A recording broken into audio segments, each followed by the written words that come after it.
My girlfriend tried to baby trap me but didn't know I had a vasectomy. I'm not the baby daddy. This happened to me over the course of a few years. This is a throwaway, and the story may turn out longer than I thought. The backstory: I have some buddies at work that like to go out with their SS on double dates. Sometimes I was invited on several occasions, but let them know I'm not currently dating. So what do? They get me a date, of course. It's a coworker of Buddy, so we'll call her PP. Was a very shy, quiet girl from a family that wasn't as strict or super religious. She seemed out of place at first, but looking back I think she fit in with the cod more than she let on. I won't give the S or Buddy's labels because they are not relevant for most of the story, but they are important for how she and I met and one or two other occasions. So as three couples went out, we hit it off and become fast friends, drinking the night away, and I end up kissing her and paying for a taxi to take her home. The scare. 6 months later, me and P are living together. She moved in with me, and we are great together. We don't fight, and if we do, it's something silly that blows over seconds after it begins. One night after we had done the deed, I looked down and noticed my condom broke. Panic mode engaged. I start freaking out and tell her what happened. She immediately calms me down and says she's on BC. I get relieved, but then relief turns to surprise. She never mentioned this to me before, did she? She passes it off as something she mentioned to me, but I was busy with Fallout New Vegas at the time. Yeah, this was around when that game came out, so I probably didn't notice her say anything again. Looking back, this should have been a red flag. I chalked it up to extra precautions on her part and felt really good about how well we worked together. She was being responsible for both our sake. BC along with condoms can only make things extra safe, right? Nope. She gets sick a week later, complaining that she is always in the bathroom and can't hold food down. Yeah, you know where this is going. The PE stand for pregnant. Now, I am usually a pretty calm guy, but man oh man was I flipping my not at her. Mind you, I make pretty good money, enough for her to only work part-time and go to school. I don't go to school. I worked and still do, but in a much higher position in a trade career, which I won't name for anonymity's sake. Babies chong things, though, that meant she would have to stop school, stay home for several months, and then full-time job. I wasn't worried about me, but her I can manage, but she wanted to finish school and be stable enough so that if we ever decided to have kids, it wouldn't be in this kind of situation. Well, she ends up getting an abortion. Begs me not to tell her parents, who again are not super religious, but this is a big negative to them. It took months of her talking to them and me courting her to let us live together. She and I were both 21 at this time, so of course I wasn't going to say anything. I was almost shocked at her decision. That's right, hers. I hoped she would get one for her sake and mine, in all honesty, but I would have stayed and raised the child with her through hard times because I loved her. For about 4 months we barely talked. I thought things were over, but then one night everything just magically went back to normal. I thought, yes, we are okay again. This was also a red flag, but in my excitement, I don't think I realized it. Now, having a big scare like that and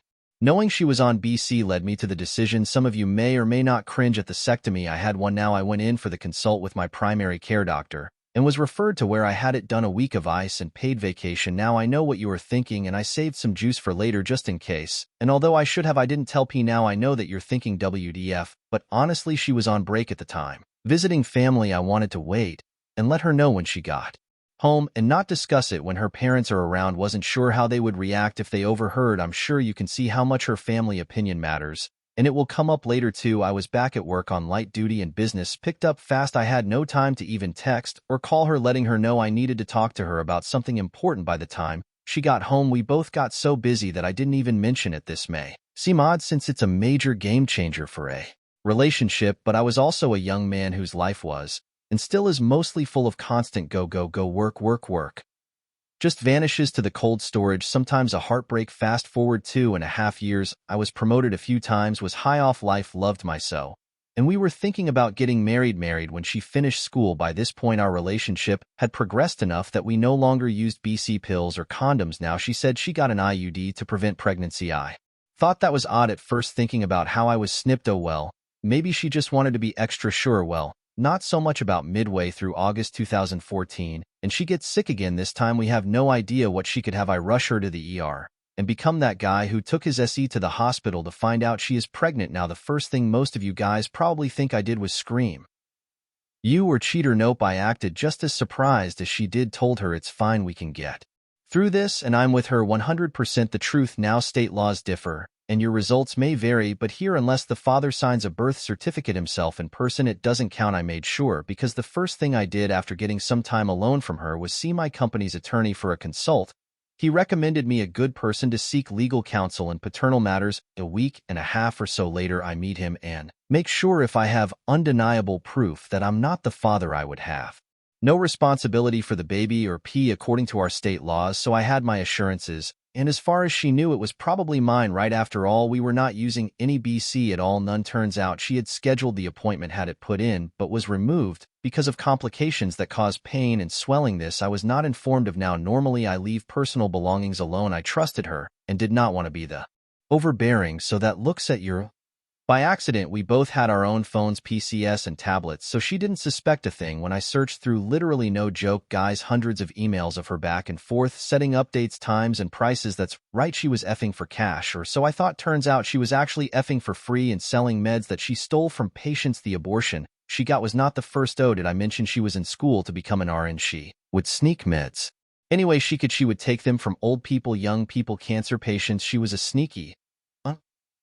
She hid all of this from me and her teachers as well as her parents. Her biggest supply was using people she had previously sold to. She would have them get hurt or help them get hurt and then get them prescribed pain pills. The revenge. I hope you stuck it out and I hope this belongs here. For the entire time of her pregnancy, I said nothing to her parents, her friends, her teachers. She was close to graduating and close to being a mom. Everything was so happy for her. Everything was going great. Well, I got an apartment and paid rent for it secretly. The place we lived was in her parents' name. Reason being, at a moment's notice, they wanted to be able to kick me out for wronging their daughter. This turned out to be an amazing blessing. Started selling my stuff to put into a fund for the baby, but was really moving it to my new place. She thought I was crazy when I sold my gaming rig, laptop, and Xbox. I said it's all for us, baby. Now this next part was risky, but I had no choice. I needed some help. I talked to the buddy who got me with her to begin with. They will be B, and so B had left the company I worked for, so this would not negatively affect him in any way. I needed more info on P's part-time job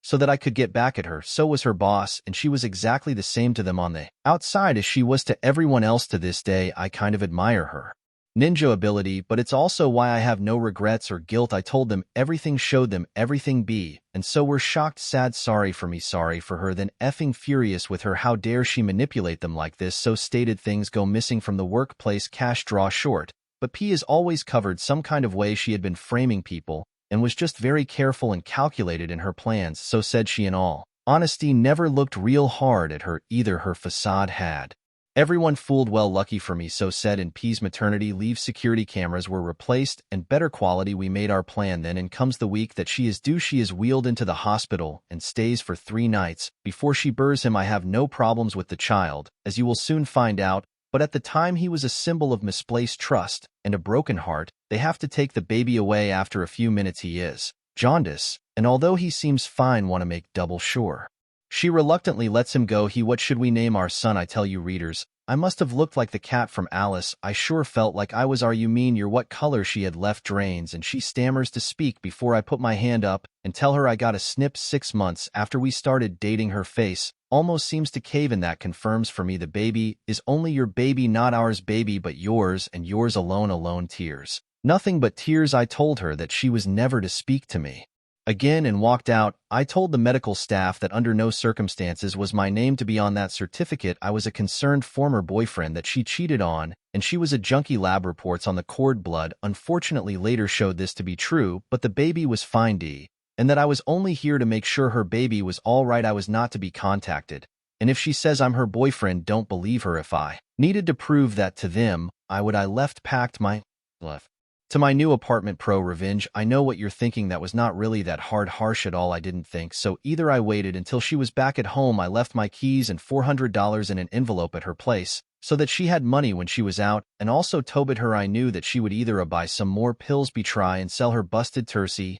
maybe, just maybe, get her together and fix herself. D cried a mommy, work and school. I'll take a B and D for $400. Alex, that's right, she did all 3. Now I know at this point I'm okay on the work front. I'm also okay on the parent situation. The moment she was released, her parents picked her up because I wasn't there. She called them, complained, told them everything. I was going to be thrown out. But what's this? I'm not there. She was probably upset. She didn't get the joy of kicking me to the curb. Instead, there was the envelope for her with $400 and the keys. I don't know what went through her head, but she was already back into her normal routine before long. She must have thought I skipped town completely. Calling work leads to a not here. They were informed. Asking so leads to be hasn't heard from him. She thought she got off the hook with one baby and nothing else. A while later, she gets fired security footage, shows her manipulating drawers and framing other employees. She tells her parents it wasn't her. They believe her. Next, her school gets a big package from an anonymous source, letting them know she was recently fired for stealing and substance. Now, I am not sure how she got through school and the hospital without these substances in her system. Popping a red flag. I know they tested the cord blood from the baby and I specifically stated she was a junkie. I never dug into it. Probably should have. Her school has zero tolerance policy against substance. The package also contained the emails as well as messages to and from buyers, sellers, and anyone else she did shady. What did I mention? The hospital she worked at also got a package, and the police. Her parents disowned her, fired, expelled, and CPA was on her case. To wrap it up, she lost everything, including the baby. He's fine now, though his real dad was found. She basically went back and looked for anyone that could have possibly been the father at that point in time. Kind of impressive, considering the guy was 29. Call him D. Had been divorced and was lonely. I understand he had a great house and income, so he was given custody after a paternity test. Best part, the other couple we were with on the first date, that guy, that's right, he actually still at my company too. I remember when he went through the divorce, I didn't talk to him much, so I had no idea he banged her. It only took one time. She never told anyone she met for sex. She was in a relationship. He had no idea we were dating. He didn't talk with me enough, and I was in a different part of the workplace at that point. So in the end, she has no home, no friends, no job, no career. Rap sheet. And now her kid is with his dad, and she gets zero visiting. I'm single, still hang out with her parents. So and D have my job, my apartment, and best of all, I'm not the baby daddy.